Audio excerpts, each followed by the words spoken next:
Good day, and welcome to the ClearSign Technologies Corporation First Quarter 2020 Results Conference Call. All participants will be in listen-only mode.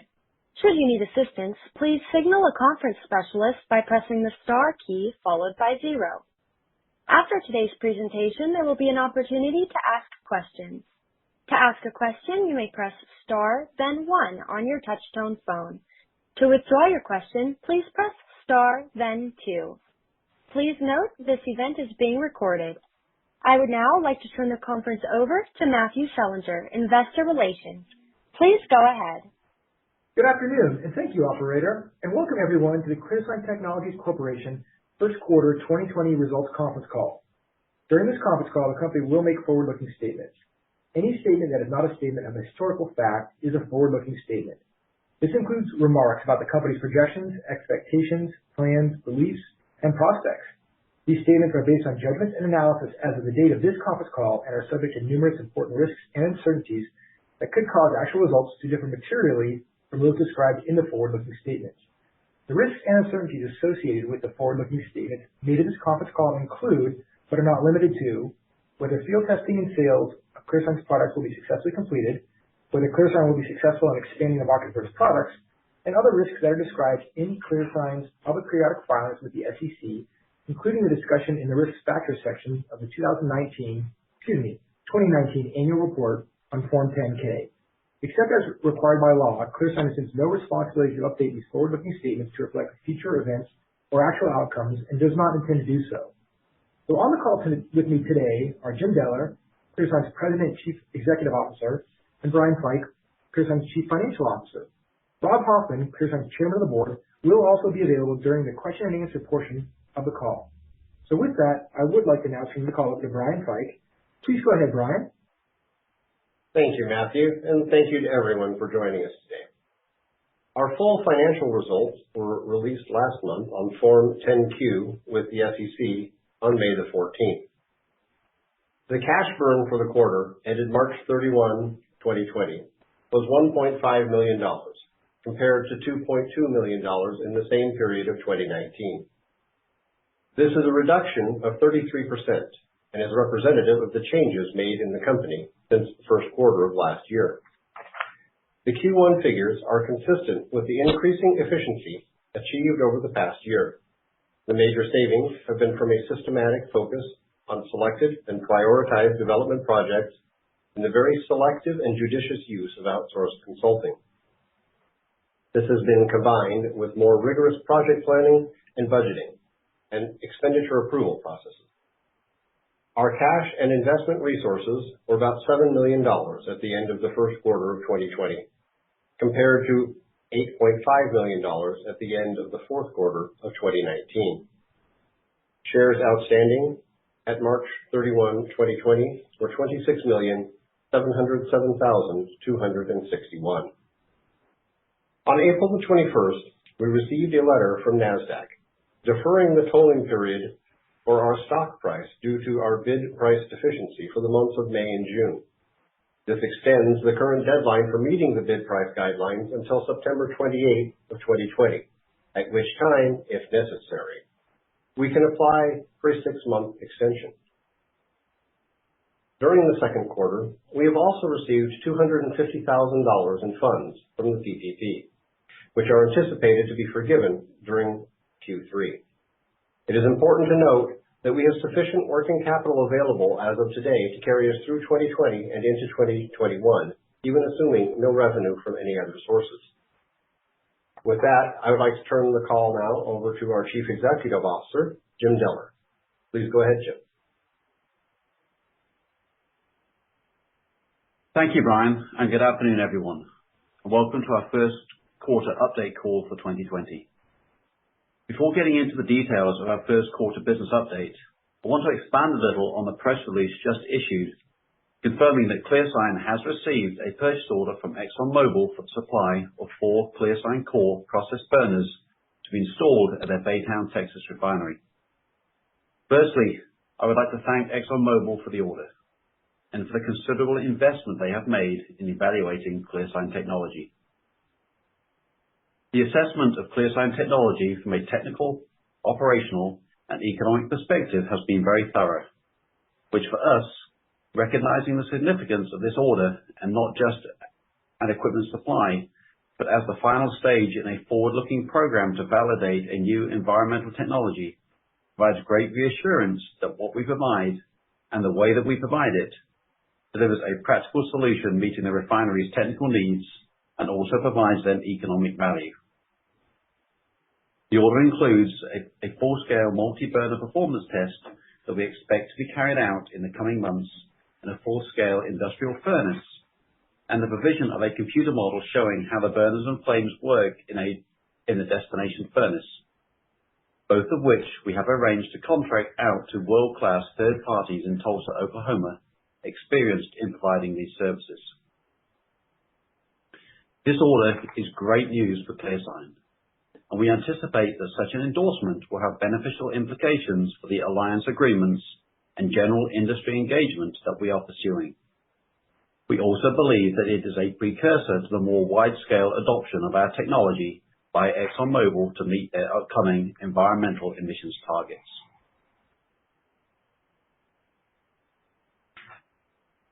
I would like to start the quarterly review today by going over developments since our last call back on March 12th.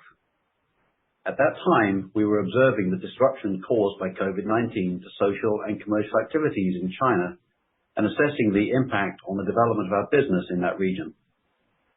As we all know, the disruption spread globally and caused significant changes to all of our lives. We have had to modify our work practices to accommodate the restrictions required to limit the spread of the disease, and have had also to be flexible in order to accommodate the effects of the virus on our customers, suppliers, and partners.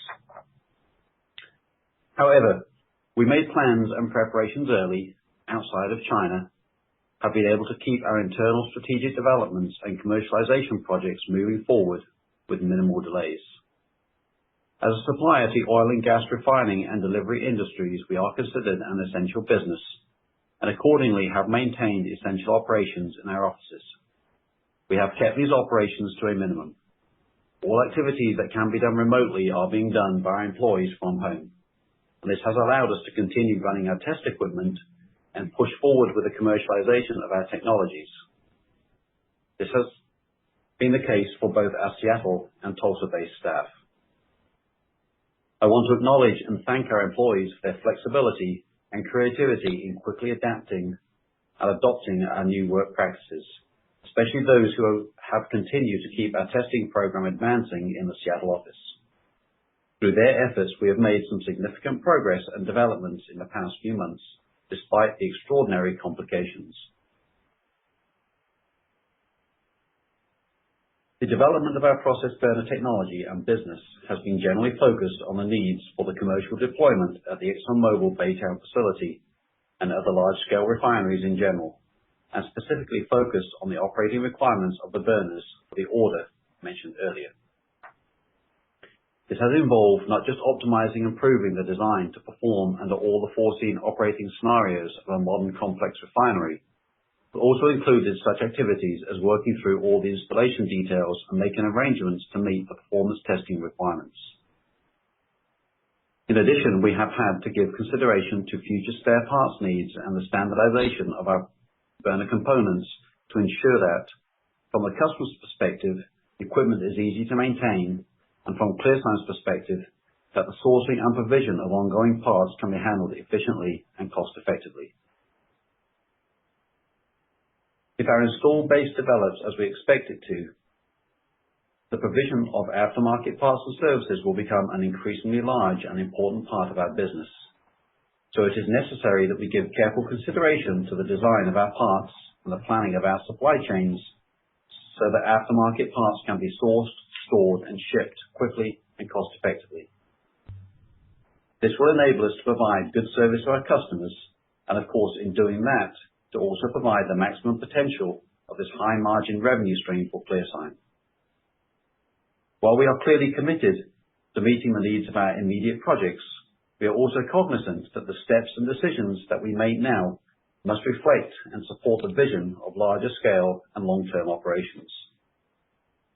This incidentally is applicable to all our technologies. Given that this is our first burner equipment sale into a major international Tier 1 refinery, with all the operational procedures and functional reviews that entails, this was a considerable amount of work.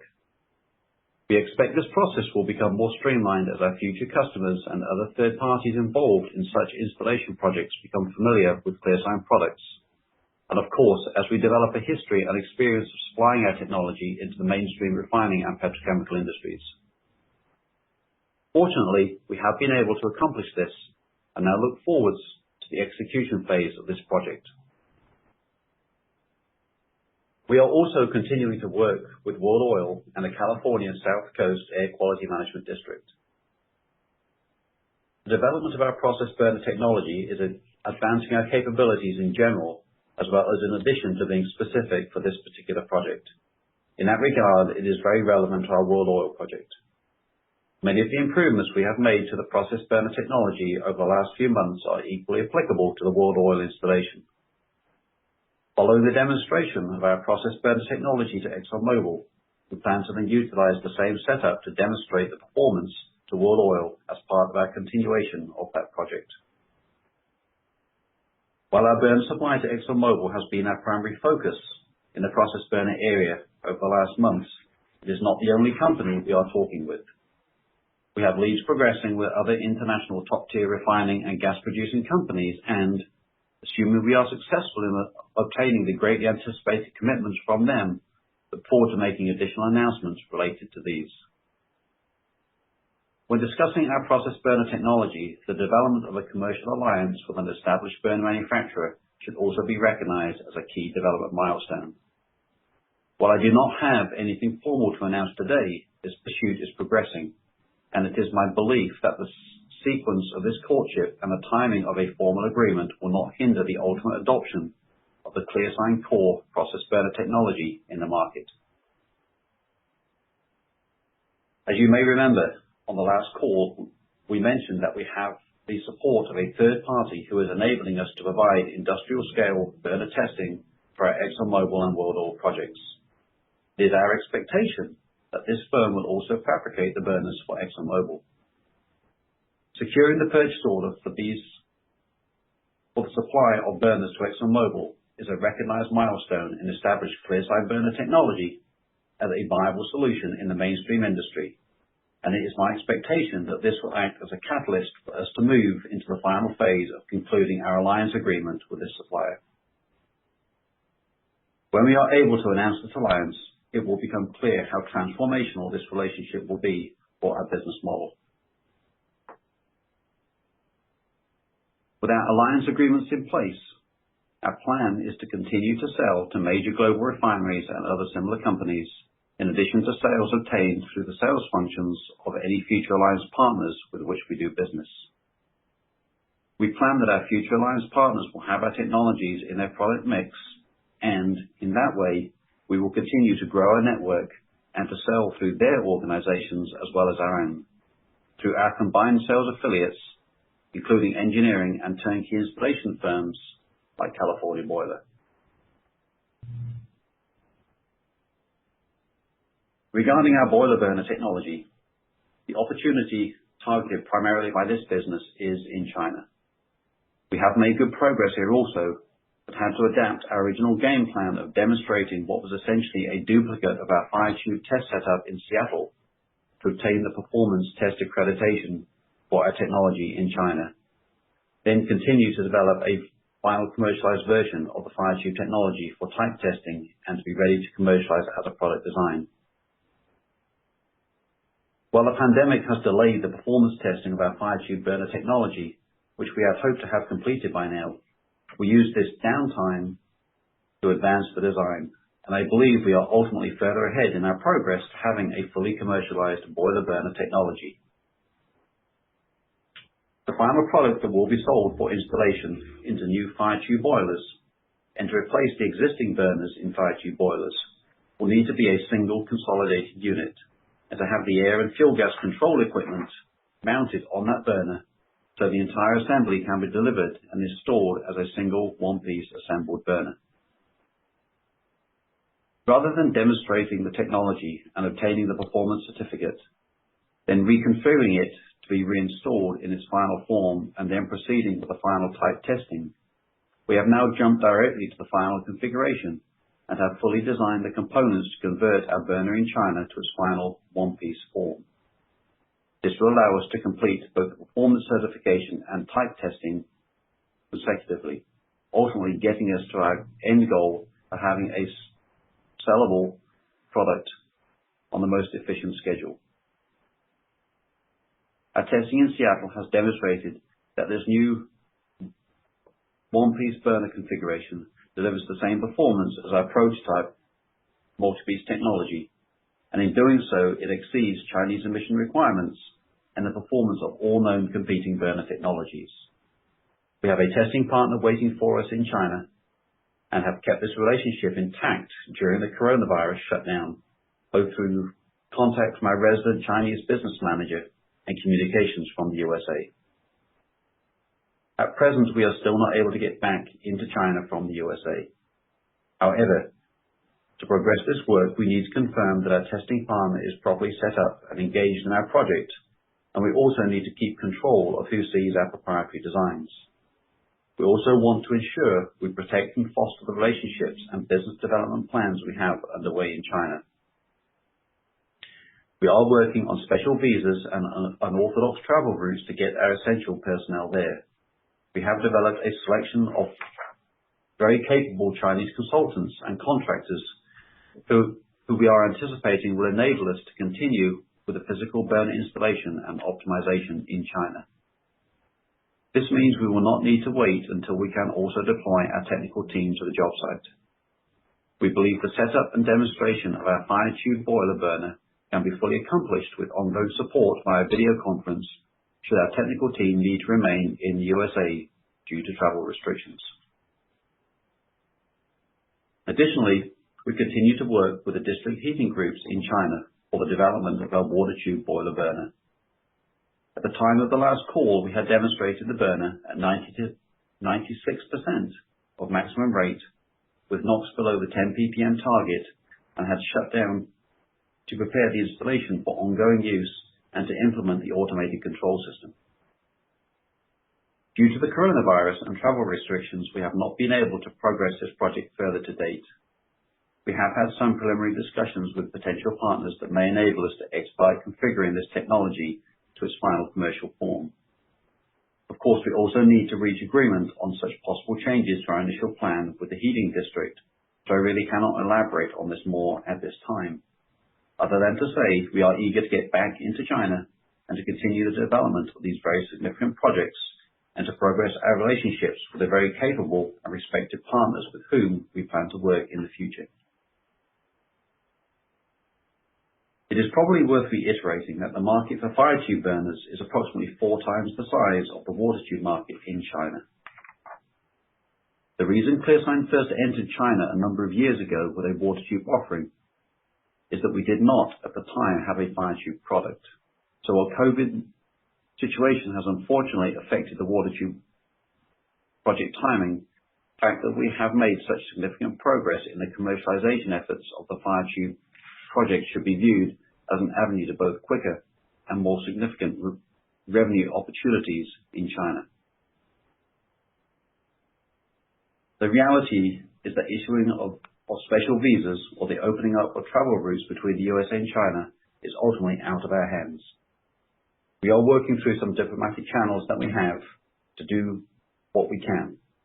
Our best guess, and it really is a guess at present, is that we will be able to get back to some form of on-the-ground technical progress in China sometime in the third quarter this year. Of course, we are hoping to do this as early as possible, especially considering the upcoming winter heating season that starts in mid-November.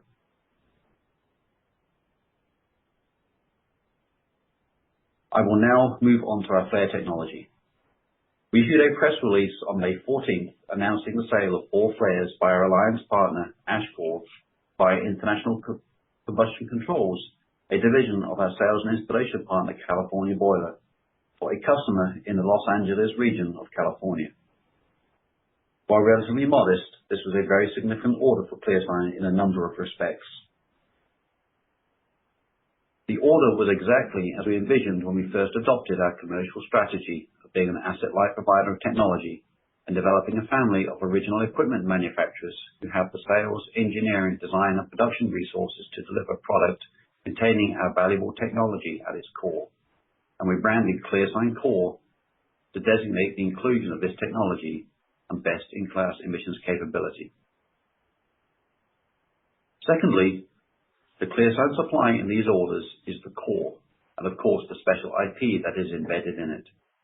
This was sold at our envisioned market price, confirming our intention that through this commercial strategy we can create business that is beneficial to customers, alliance partners, sales channel partners, and of course ClearSign and ultimately our investors. Thirdly, very early after embarking on this new strategy, we met Ashcore and soon after California Boiler. These two companies subsequently formed a business arrangement, and it was entirely through these alliances and relationships that this business was enabled and generated. It is simply inspiring to see a plan coming together and delivering results. The execution of this order is progressing well. To fulfill this order, we have extended our product capabilities and validated the technical development with some rapid prototyping and performance validation that was completed recently in Seattle. This is good for ClearSign's business and increases our product portfolio, which we believe will open the door for more opportunities in the future. This project is being managed and the critical ClearSign supply materials cut and shipped from our team in Tulsa, Oklahoma. Historically, flare emissions have not been closely regulated or regulated at all, as process burners have been. That is changing, and since we have developed our product as a core rather than a new flare, the retrofit opportunities within the flare market may become significant.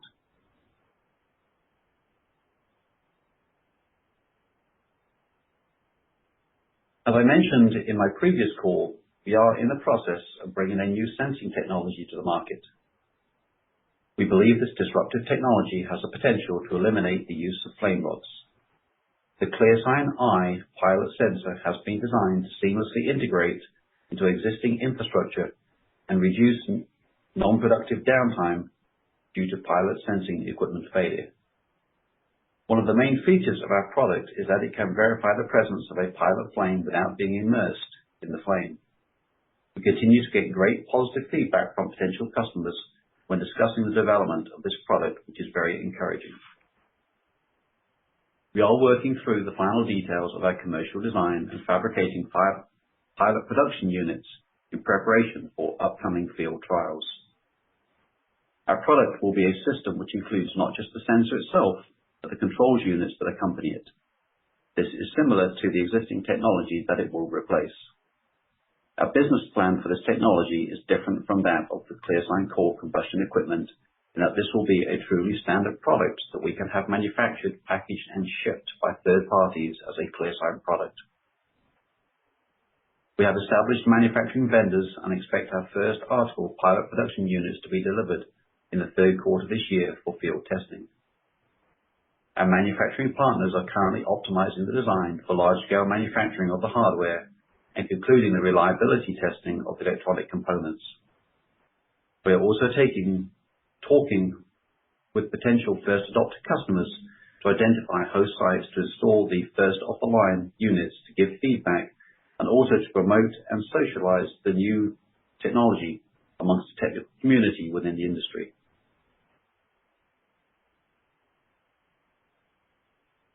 In general, looking at the stage of our business, we are in a time of change.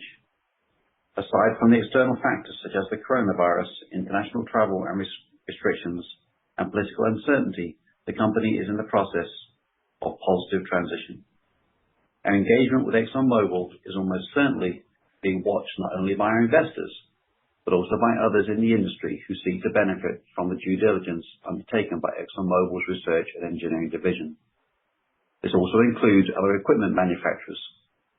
Likely there will be some who feel threatened by the validation of our technology, but also others with whom we see mutual benefit, and with whom we have been in serious discussions about collaboration partnerships. While it seems to have taken a significant period of time, I am very optimistic that the ExxonMobil burner order and potentially others from additional top-tier customers will act as catalysts and pave the way to completing the additional collaborative partnerships that we seek. I do believe that we are on the precipice of market acceptance moving into industry adoption. Through our CLIR technology, our overall business strategy has been demonstrated as successful, and our technology evaluation and pricing model has been validated. Also, we fully believe that the installation of the 4 flares currently in production will provide further references of our capabilities and further raise the awareness of what we offer in the very valuable California market, and also other regions of the country where the need for the reduction of pollutant emissions are anticipated. Despite not being able to get back into China, we have developed our fire tube boiler technology to a commercial form, and our water tube technology all but reached the maximum firing rate required to be ready for the performance certification in China. And our ClearSign eye sensing technology is on track for commercial release later this year, with great anticipation from those familiar with our offering in the industry. I am sure that everyone on this call is looking forward to our lives and businesses getting back to full operations.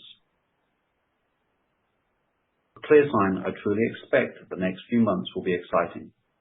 We will, of course, issue press releases of material developments and also post more general news on our LinkedIn site and as updates to our website. I thank you all for your continued loyalty to ClearSign and for your time joining us on this call today.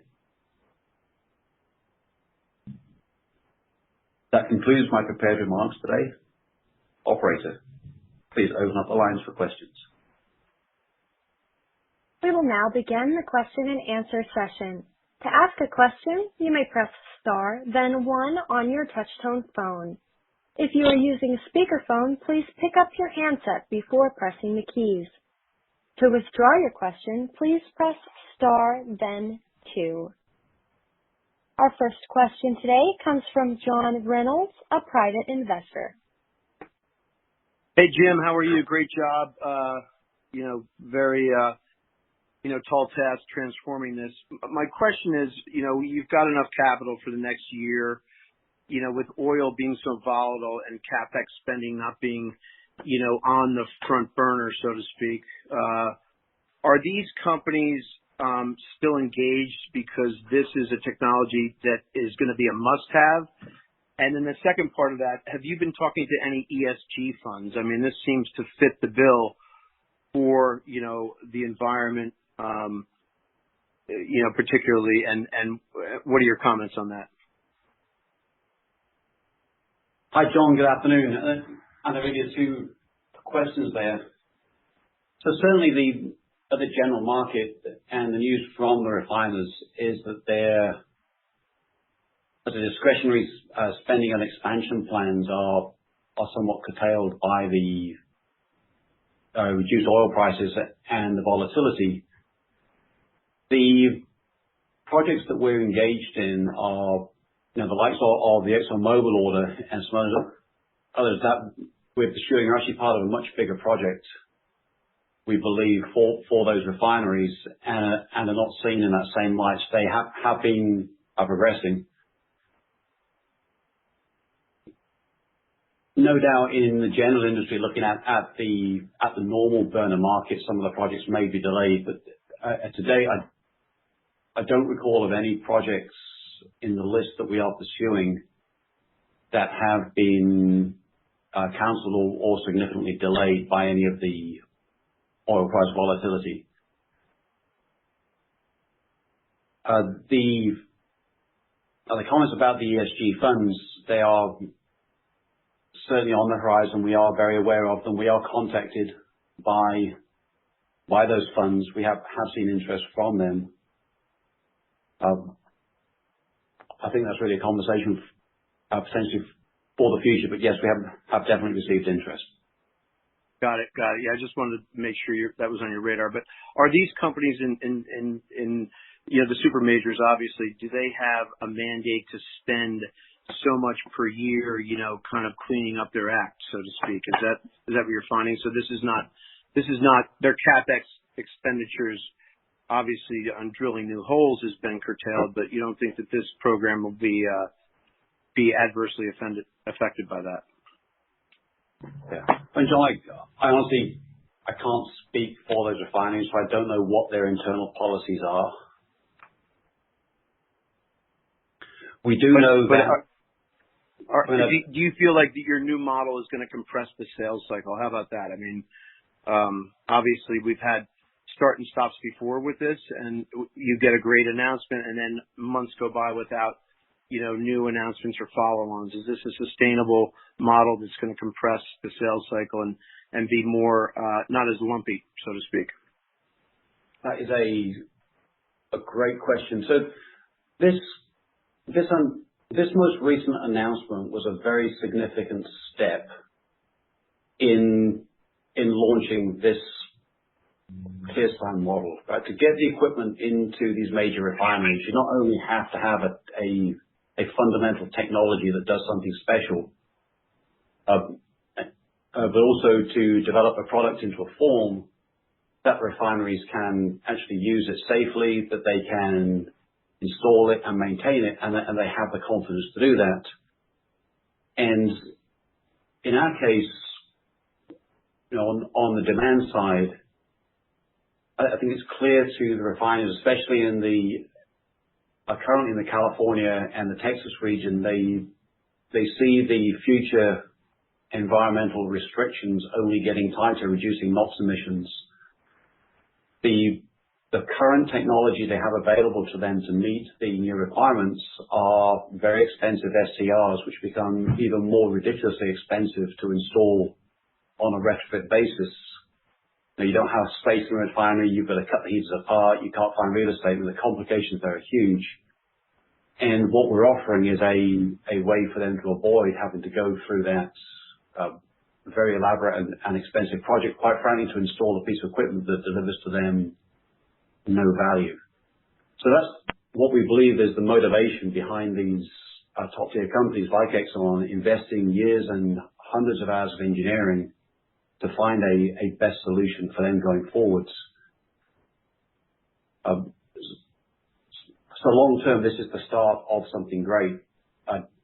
They do have to complete their process, so I can't promise an order every week, but it is the start of what I believe is truly putting our business plan into action and showing that what we're doing is getting traction within the industry.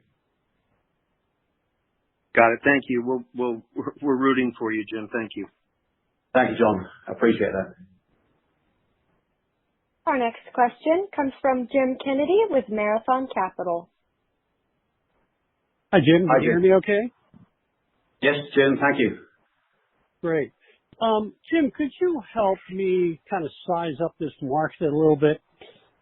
Is it as simple as X number of refineries, regardless of whether or not it's Exxon or anyone else, times X number of burners? I mean, how do you look at that refining market? And then beyond the refining market, what are the size of the other markets? You talk about China.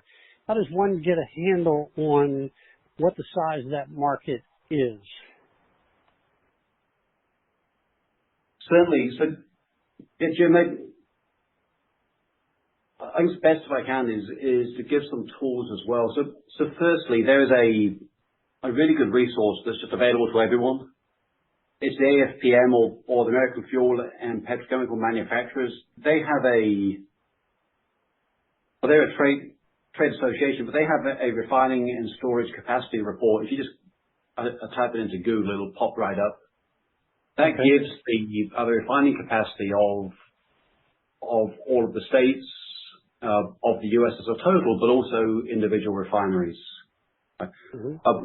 So from data that's available like that, and drawing from my experience, the USA has a refining capacity very close to 20 million barrels per day. Right. Our estimates, which are based on experience, we believe that there's in the region of 80,000 burners employed in refining that 20 million barrels per day. So for example, and if you scale down to Texas, within Texas, there's just over 6 million barrel per day refining capacity. That scales down to about 25,000 burners used within Texas. A large refinery is going to be somewhere in the region of 500,000 barrels per day. So you can scale that same ratio down, and that's a reasonable assessment of how many burners are going to be used in a major top tier refinery. So if we took that 80,000, for instance, would that actually be your total addressable market, or there are some nuances there where we have to parse it a bit, and maybe it is 75% of them would your technology be applicable versus 100%, or is it applicable to virtually every burner out there? I would love to replace every burner out there, but the reality is that some heaters already have SCRs on them. Right now as well, we need to look at timing. So California obviously is driving emissions down to a very low level. Is an immediate market for us. We see that the major forward-looking refineries in Texas are very cognizant of what the TCQ is doing and are preparing for that. So I'd say California and Texas are probably the first states to go into major adoption. And they're probably looking at for Texas, probably a 6-year window to complete that process. But following that, then we'll have the East Coast and the other regions of the U.S. and possibly other regions of the world will start to deploy their own changes. So it'll roll through. I'll give you truly some gut numbers. I think in terms of the ultimate adoption, somewhere between 5 and 20% of the burners in the market, I think are a very realistic target for ClearSign core technology. Okay, and then I'm sorry, go ahead. Yeah, well, you asked about the other regions. I was just going to give you a few numbers on China. In China, the boiler burner market really is our target market. They certainly have a very large refining industry there, which we may come to address in the future. But the emissions targets that are required in China at present can be met more or less by the current technology, and at their price levels, it's just quite frankly not worth our effort or exposing our technology at this time. That's not the case for the boiler industry. There's 350,000 boilers, we believe, that within China that are going to need to be converted to a lower NOx form over the next 10 years, and that's based on Chinese data. Now, that is a absolutely massive number. When you break that down to 35,000 burners per year, if you average it over those 10 years, I'm really hesitant to guess at a market share in China, but just by doing the math, if you factor in even just a few percent, that works out to be a very, very big number. Indeed. And then how would I get to a rough revenue estimate, either per burner, per refinery, per boiler?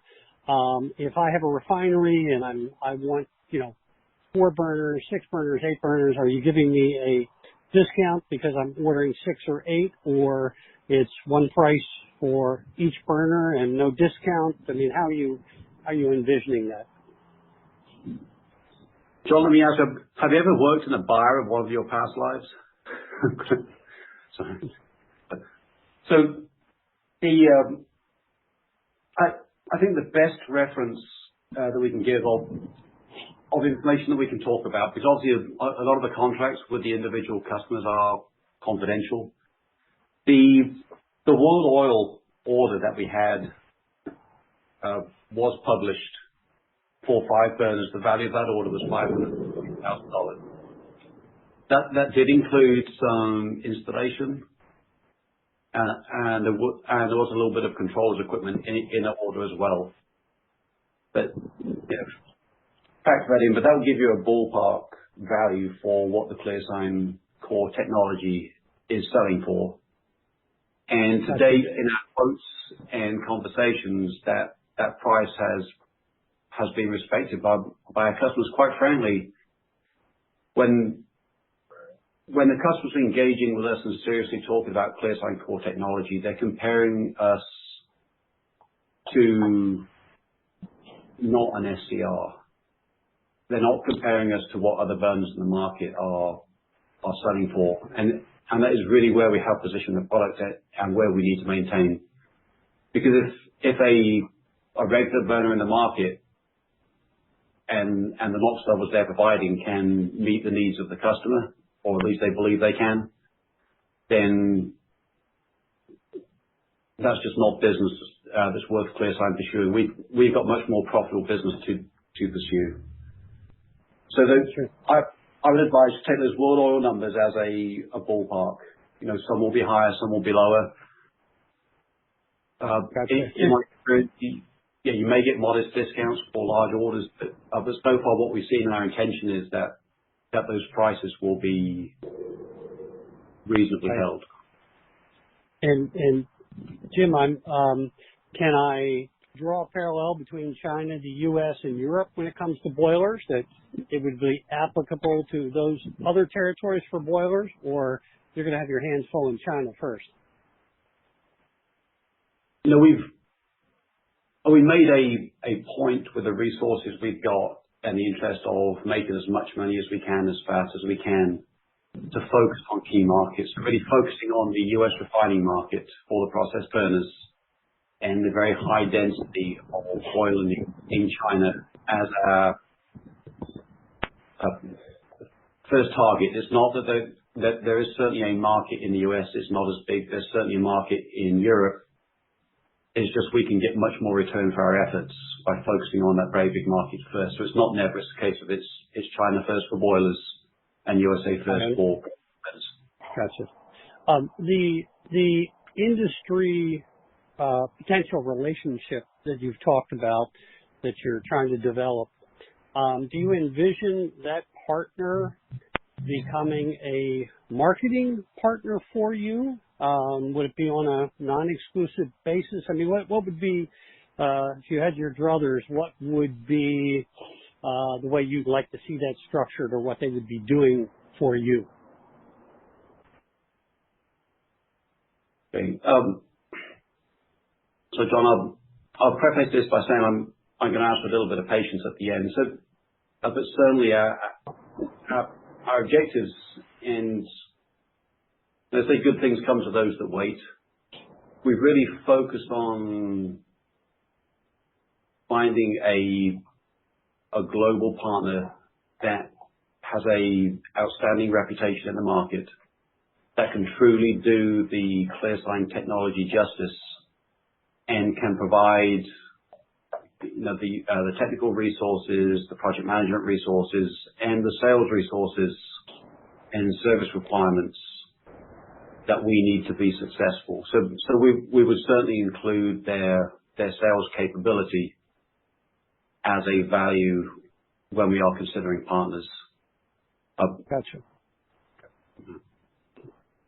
Okay, very good. Thank you for taking my questions. Okay. Thank you, Jim.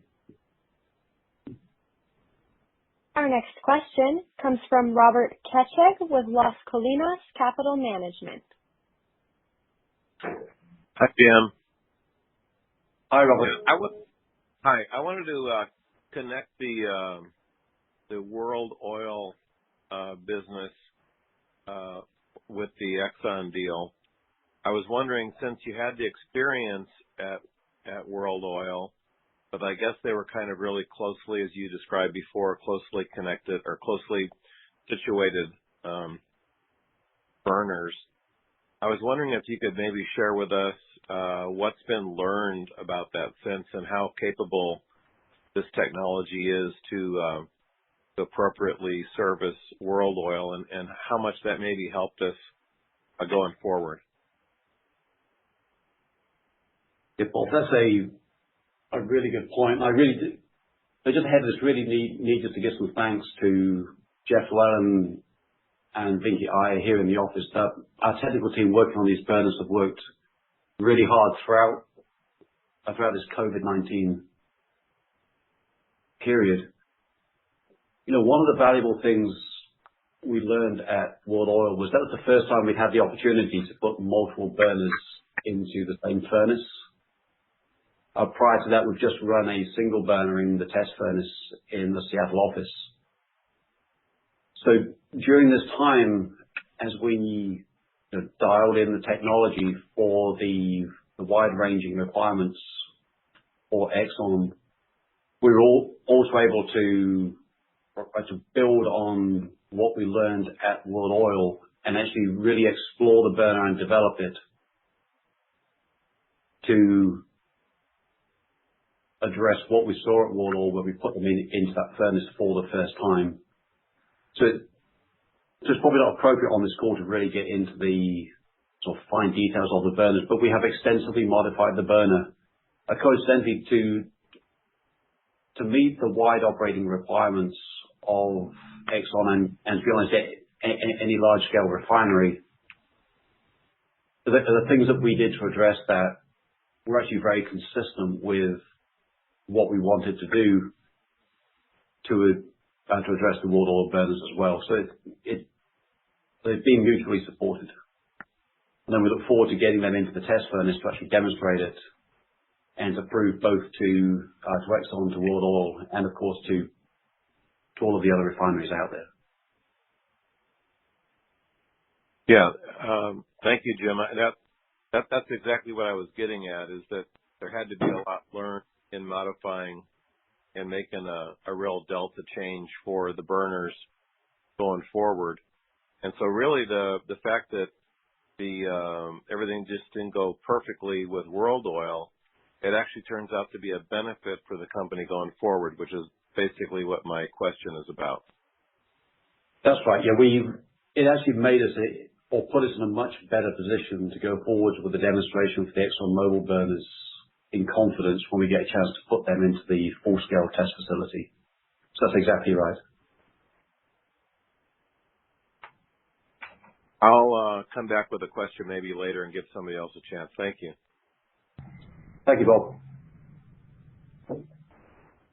Our next question comes from Jack Stewart, a private investor.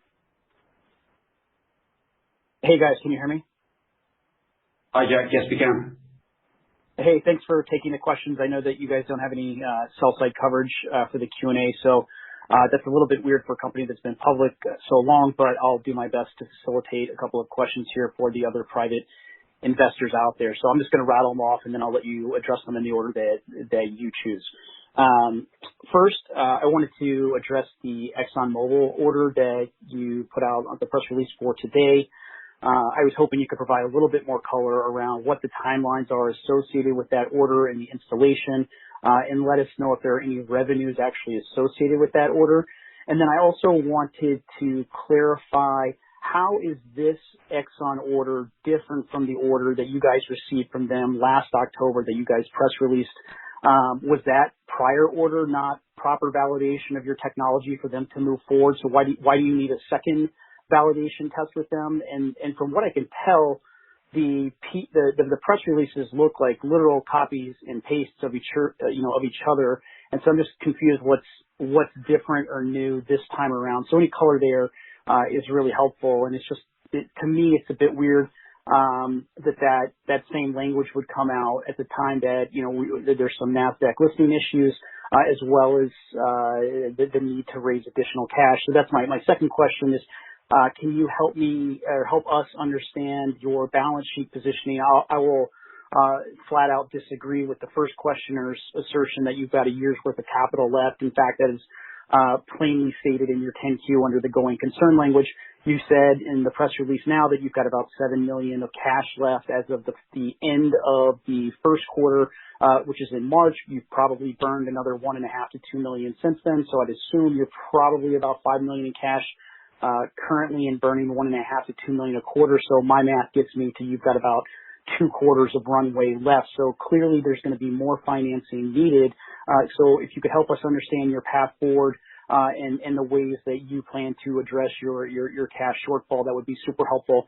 And then lastly, my third question is that if I look at the history of the company, there are numerous orders that you guys have disclosed in press releases over the past couple of years, but there's still no revenue. So if you could help us understand what is the disconnect between these orders and when you expect to receive the first dollar of revenue for the company. So I'd assume a lot of these projects would be booked on percentage of completion booking method. And then given the market cap, I mean, even the first little bit of revenue is not enough, right? So when are we going to see 5 to 10 million at least of revenue?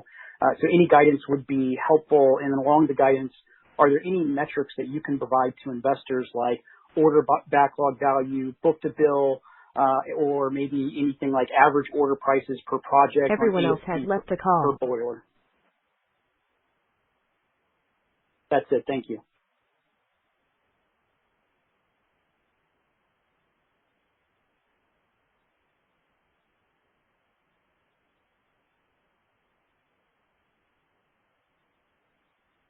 Pardon me, ladies and gentlemen, we seem to be having some technical difficulties, so just please stay on the line for a moment while we get our speakers back.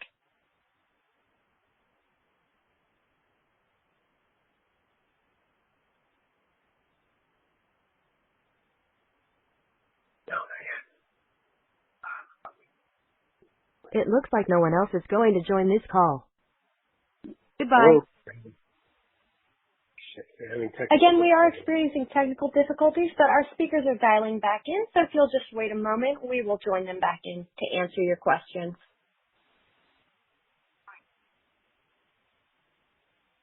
Hello?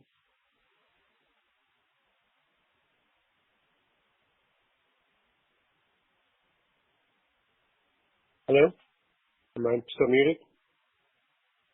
We've got our speakers back in. Please proceed. Did you hear the question, or do we need to repeat our question there? We did hear the question. The third question was about any guidance that you could provide around when orders will produce any revenue. So I'm surprised that there's no percentage of completion booking on these orders that have been announced for a couple of years. When can you get to $10 million of revenue? Any kind of guidance is helpful. And then are there any metrics that you can provide investors like order backlog, book to bill, or something maybe like an ASP per boiler so we can do math on the TAM or any kind of, average order size per customer? Any details are helpful. Thank you. Sure. So, Jack, if I can, I think it makes sense to walk through almost in reverse. So I think the difference between this order and the previous orders, first, up till now, we've not recognized revenue in terms of saying completion.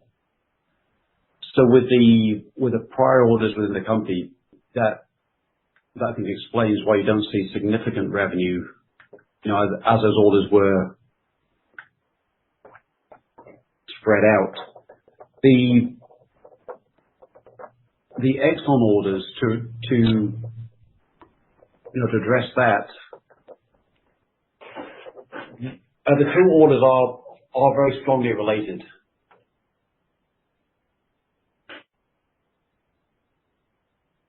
The prior order was actually an order as part of the assessments that led to the purchase of equipment by Exxon. We've been working with them for a number of years. And this really just, I think, relates to the importance of this order and why it is so significant when you look at the amount of work and due diligence that Exxon have put in assessing this technology. Really, the value of the order is, there's certainly monetary value, but the value is what it represents and why Exxon are doing it. And the fact that they have almost certainly spent as much money on their own engineering and assessment resources than they are on hardware and the installation of the hardware.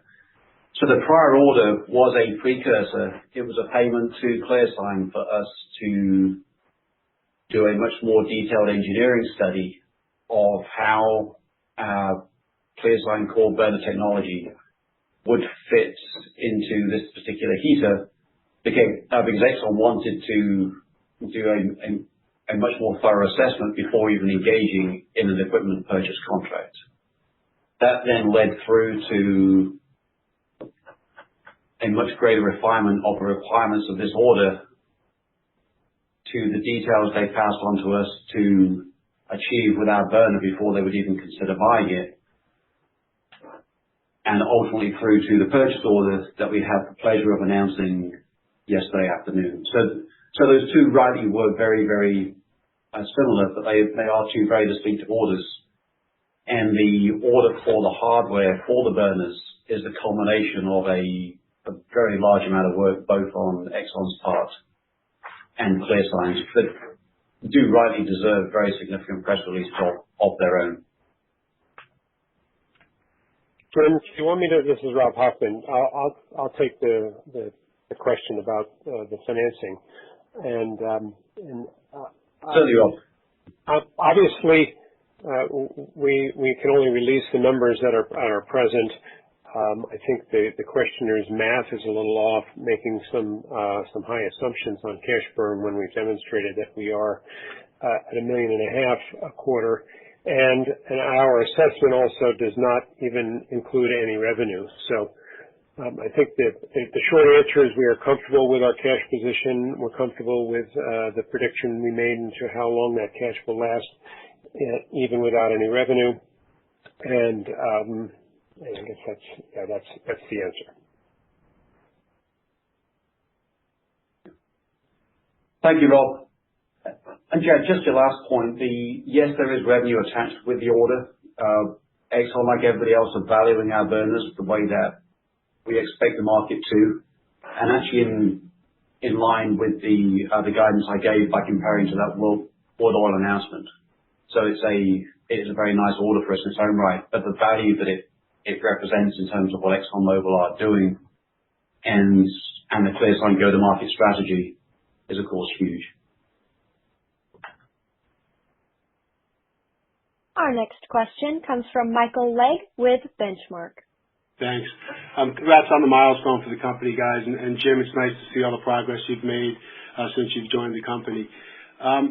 Two things I wanted to talk about. One, on the lower oil pricing now, and I know we've talked in the past about how taking down the refineries is a key, issue when installing your burners. So could you talk about, with the current pricing of oil and where we're at, if that may actually be an opportunity for you?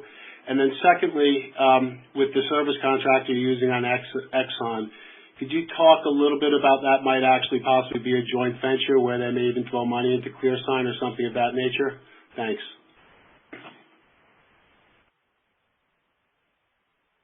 So let me address the first. I'll come back to you on the second question. I'm not sure I fully understood that. But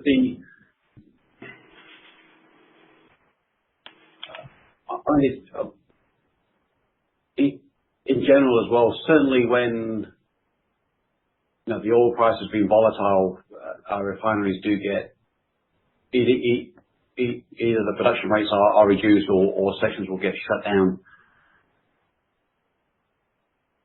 Typically,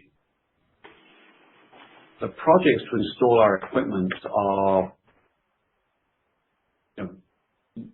at least months, if not extending beyond a year in the planning, and it also tends to coincide with the oil companies not having a lot of spare capital. So at this point, we may see a few opportunistic orders. But I think the longer term, the orders we're seeing and our main focus is to get our equipment established as a best technology for these major refineries to use in their upcoming projects. And then I think potentially the beneficial effect of the slowdown, as capital projects get delayed, is it could actually delay those projects slightly to the point that their evaluation has been completed and they are ready to actually include the ClearSign technology in those plans. So I think long term, this is not a bad thing for ClearSign at all. To be honest, I think the unknown and the volatility of what's going on at present is just really hard to predict how that's going to affect everyone in the market today. Okay. And then just on the, you talked with a lot of different partners from distribution service perspective. Are any of those the type, I mean, you mentioned some being extremely large, obviously. Are any of those the type who may want to take an equity stake in ClearSign? Michael, I don't know that anything's off the table. I certainly, I can't speak for them, and either here or in China. I really can't comment on that at this point. Okay, that's fine. Thanks again, and congratulations. Thank you, Michael. Our next question comes from Sean Hammock, a private investor. Hey guys, nice job. It's really exciting to be a part of the team. And I want your stock double today. I got a question for you. Is the question begged, as successful as you guys are becoming, as proprietary as you have this youthful technology, and you've got patents all over the place, and you're a small company, you've got a very cheap stock. Has there been any conversation with somebody possibly buying you guys out, or hey, say Exxon wants to buy your technology? Are you guys for sale?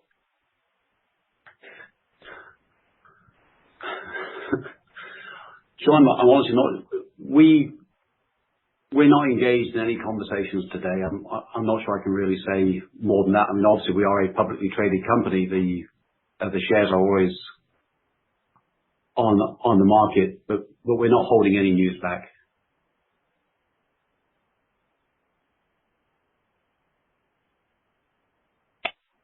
Okay, thanks. Our next question is a follow-up from Robert Ketcheg with Las Colinas Capital Management. Yeah, I think, Jim, it might be helpful to give us some kind of understanding of the existing industry that's providing burners, and also the burner boilers on the fire tube side.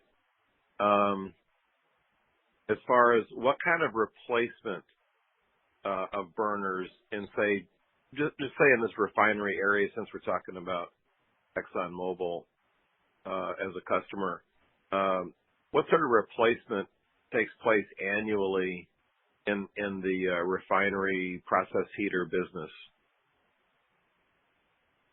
Okay. Thank you, Bob.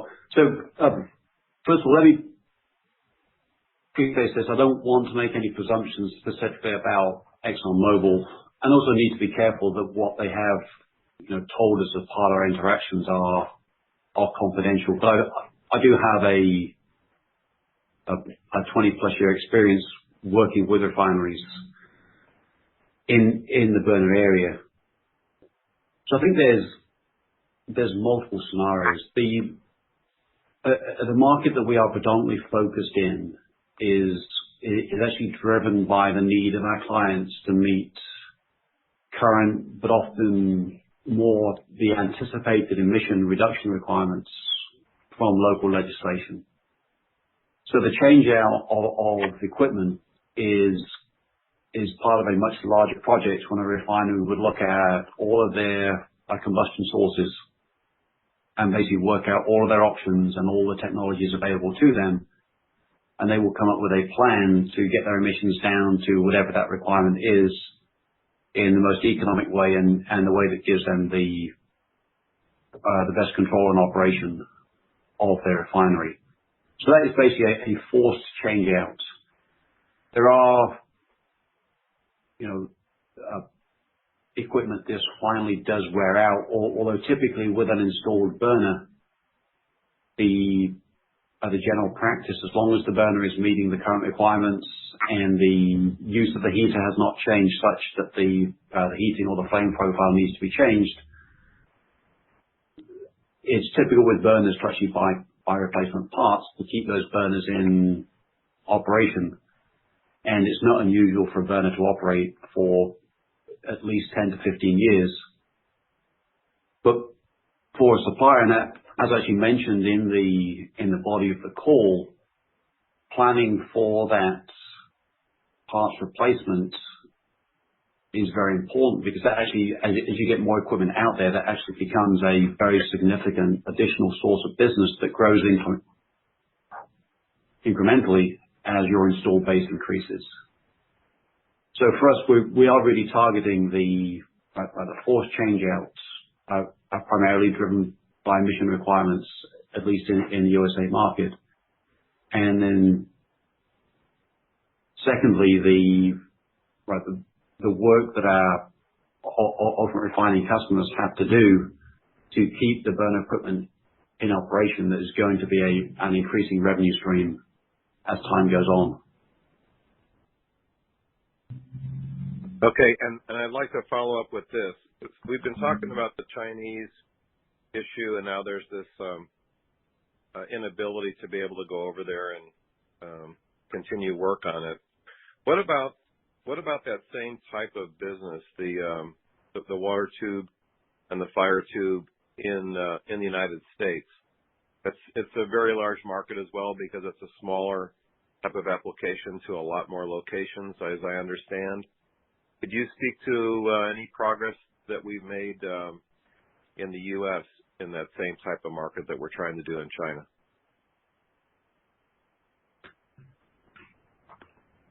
We do have some leads in the U.S. You know, our focus, my focus particularly, has been to build a large and sustained ongoing business. And that also means building up the infrastructure and the partnerships and making the investment to do that. And yes, there is a significant opportunity in the US, but the amount of boilers which are being driven to lower emissions by local regulations and the forcefulness with which the Chinese government imposed those new regulations just provides so much of a bigger market opportunity in China that we've really focused on launching the boiler burner business in China. The delays that we're seeing right now are temporary. We do expect to be able to get back out there soon. We think that the bulk has passed. We do have to be selective. We are being very judicious with our cash. You can't chase everything. So we truly are really trying to chase the big opportunities, but to do that in a way that we are building a sustainable business rather than chasing one-off opportunities as they come up. But we want to make sure that what we're building is going to deliver for the long term. I was going to say, as far as the priorities now, because of China kind of being slowed down and being able to get over there, would you say that the process heaters in the refinery area is the number one choice, or is the number one opportunity for the company as far as timing goes? Because everybody on the call is concerned about timing and how long it's going to take. And with the lack of revenue and so forth, that's obviously a concern. So what do you think is the priority as far as the chance for revenue and timing for the business? I mean, the two are very close. Obviously, with today, process burners is getting the top priority. We do have resources to cover both. We have specialists mainly based in Tulsa from the process burner industry focused on that business. And then we have our Chinese experts and the boiler team focusing on China. So we have resources to cover them both. In terms of what are we going to be doing in the next few weeks, certainly the process burners are at the top of our minds. But I do think that come late Q3, we will be able to get back into China, and I am anticipating that we will get going very quickly once we can get back into China and get this type testing done. But we've never had a fire tube boiler burner in China ready to test. We are to that point now. Right. Okay. And can I just ask one more thing? The comment that you made about Ashcore and I think the California boiler company, did you say that they kind of joined hands to market products to the CLIR business or to a larger business by combining their efforts? Is that what you were mentioning? Yes, it's not quite, and I don't want to speak for them in detail. So Ashcore is a manufacturer of flare and thermal oxidizer equipment, and they are our partner. They do build product with ClearSign Core. A California Boiler is a installation company in California that sells combustion equipment and also installs it. So we, as ClearSign, met with Ashcore, formed our agreement with Ashcore. We met with California Boiler and talked about sales channels and installation in California. We also relayed that we could provide ClearSign Core products through Ashcore, and they then reached out to Ashcore and actually set up basically a distribution and installation agreement for Ashcore's products into, I believe, the California market, but I can't guarantee I know all the details of that agreement. That was between Ashcore and California Boiler. But for us, the benefit is we have an installer that really likes ClearSign technology. We have an OEM manufacturer that's a alliance partner of ClearSign, building product with ClearSign equipment in it. It was, everything coming together when you get a OEM partner forming a sales alliance with an installer in a key territory, and the two of them work together to sell your product. Right. Okay. Thank you, Jim. I appreciate the info. Thank you. Thanks for the questions, Bob. Our next question comes from George Wiltworth, a private investor. Hi, Jim. This is George Wiltworth from VDE Capital. First of all, congratulations. This is a very exciting company to follow in this space, and I know that you guys have dealt with a lot of macro headwinds, and it's just incredible to see sort of interest coming from Exxon. The first question that I kind of wanted to get a read on from you guys is whether you can sort of give any color on the timeline for where you guys are looking towards progressing on this Exxon deal. Like, you spoke very cogently about the fact that, this has been 2 years in the making. So, what are you looking for the next step that would be an optimal outcome for you guys? Yeah, so we are really to the very big and the last phase of this project. There has been a lot of work done in the past over a long time, but now we are to this point.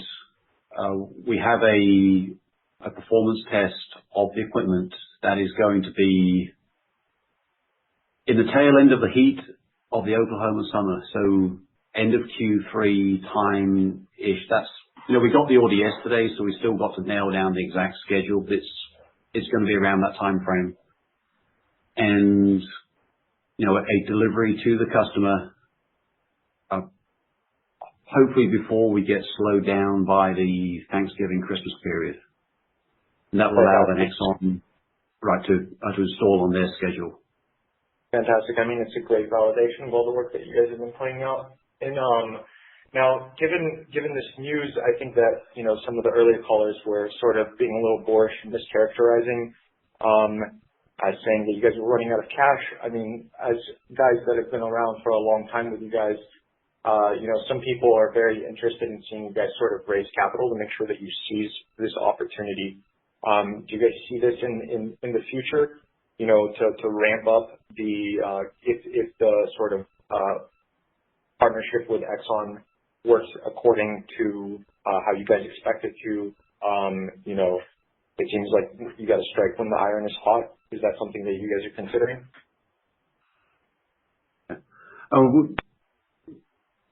We had the question, we've addressed the question of capital raises, but obviously for the long term, with Exxon and all refineries, we do see the business, turning to profit and, growing from there. Yeah, no, absolutely. I mean, for the people that have kind of stuck with the story for a couple of years, I think that, it kind of makes sense now that this opportunity has presented itself.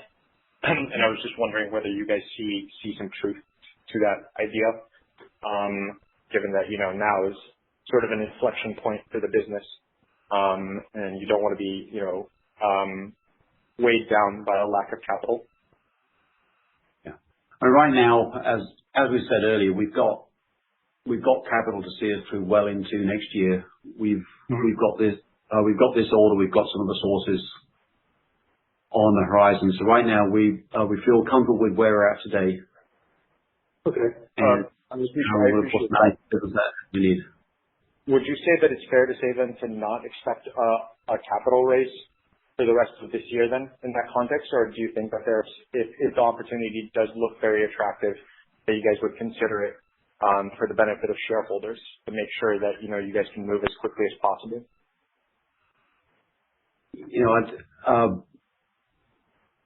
I think at this point we've addressed the capital question a couple of times. I'd really ask we just leave it there without repeating ourselves. Sure, I appreciate it, Jim, and I apologize for sort of digging into it. Obviously, we're very bullish on ClearSign, and so just want to make sure that the opportunities can be seized. Are you? I guess the only other question I have is that are you concerned about sort of the given that there's been some media coverage about the fact that these markets are fairly sort of retail driven. We've seen the value for quite some time, but it's kind of eye-popping, both in a pleasant way and in a concerning way to see the stock up, 200% on a certain day. Are you guys concerned about the market being overheated, or that, people didn't understand the value proposition here, a month ago, but now maybe they're jumping in a little too fast? Is equity management something that you guys are concerned about, or is it unrelated to your general business strategy? Yeah, we are really focused on. We've got a great product. We've got a really good market. We've got really good customers that have chosen Validators. We are really focused on just making this business successful. Okay. Wonderful. And I guess the last question is obviously that there's a lot of promise here, and if you could help us, for those of us schooled in traditional finance, of how we start approaching towards a valuation, because it's hard, no matter how exciting the opportunity, to sort of get some sort of estimate of like discounted cash flows going into the future. Is there any sort of light that you can shed on that? And I know that you've mentioned in sort of broad brushstrokes that you are sort of looking towards the business turning cash flow positive and revenue positive, but is there sort of like more clarity that you can provide for everyone on the call to turn, the optimism that we've had over the technology and your expertise in the area towards, trying to estimate what sort of revenue ramp up there is? Now, I'm not quite sure. I'm sort of confused because I've looked at the financials and followed for a couple of years, and, I know that you guys are in the exploratory stage now where you are sort of developing those relationships with customers that result in orders. And so it's going to be a big shock, I think, in a positive way for us when we start seeing that revenue flow. But it's also sort of very difficult to gauge once the numbers do appear, given that we don't currently have numbers, what those look like. So can you give at least, in your best estimate, sort of some sort of ballpark of what you're looking for if, everything goes according to plan with this Exxon deal, of what the sort of lower and upper bounds are of, the first contract that is signed, assuming that everything goes according to plan and that Exxon sees your technology in the same way that you and I do? Jim, let me take this one. This is Rob Hoffman. As you may or may not know, not only am I the chairman of the company, but I put together an investor group to take approximately a 20% position in ClearSign.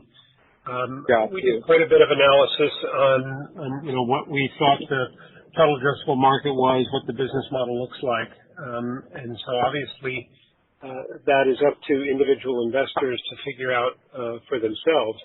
And I think what Jim had pointed out earlier, the size of the addressable market, even if ClearSign only gets a relative small percentage, is still very monstrous. And that's what incented my investor group to come in, and obviously each individual investor has to do their own homework and make their own predictions and what they believe can be the end result of market acceptance. So we're not in a position to make to give any guidance, whether it's on revenues or profitability or margins, other than to say that we are a technology provider that with an asset-light business model that we think has a very strong IP portfolio to protect the profits that we hope to have for a long period of time. And so I think we can leave it at that. Absolutely. And just to have one last follow-up, and then I'll kind of jump back in the queue. I'm a big believer in the size of the opportunity, but there's this sort of shibboleth that the road to hell is paved with total addressable market numbers.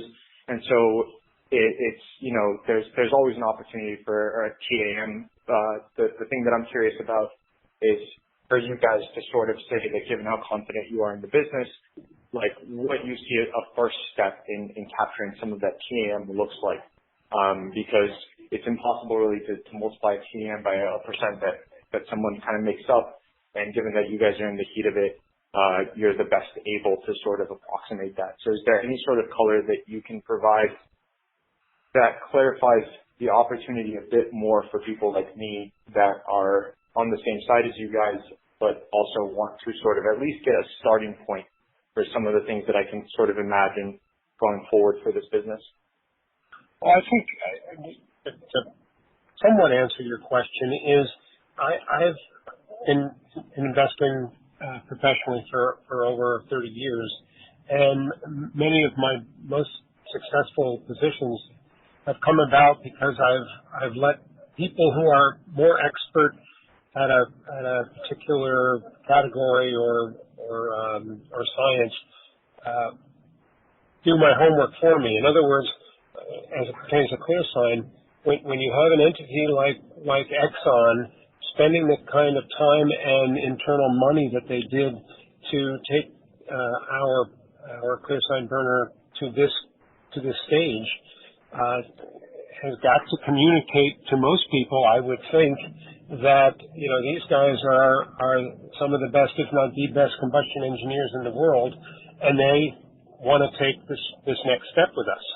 Obviously, there's no guarantee that they will convert burners to ours, but they don't go into it thinking that they're only going to buy 4. They go into it thinking that they'd like to buy a lot more. And so that's really the assessment that anyone has to make is, who do you depend on to tell you whether the technology works? Do you depend on us? Well, we're going to tell you what we believe. Or do you really want to listen to an independent entity like an Exxon that is putting their resources behind their decision?